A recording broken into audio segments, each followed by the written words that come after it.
School কলেজে গানের শিক্ষক নিয়োগ দেওয়া হয় কেন ধর্মীয় শিক্ষক নিয়োগ দেওয়া হয় না? কথাগুলো শুনেন। কিছুদিন আগে আমরা একটা আন্দোলন করেছি, স্কুলের ভিতরে গানের শিক্ষক দেওয়া হয়েছে, কিন্তু আফসোসের বিষয় স্কুলের ভিতরে একজন ধর্মীয় শিক্ষক কেন দেওয়া হচ্ছে না?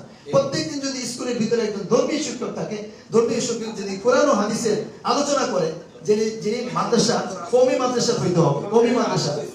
জি জি, স্কুলে আছে, এটা একেবারে আলোচনা হয় না। দৈনিক একটা ক্লাস নিতে হবে, যেখানে দৈনিক ছাত্রদেরকে কোরআন সহিহ শুদ্ধভাবে শিখাইতে হবে। একটা ক্লাস নিতে হবে যেখানে কোরআন ও হাদিসে কিছু আলোচনা করা হবে। আশা করি ইনশাআল্লাহ এরকম যদি প্রত্যেকটা স্কুলে এমন একজন ধর্মীয় শিক্ষক থাকবেন, যিনি একজন মসজিদের ইমাম ও খতিব হবেন।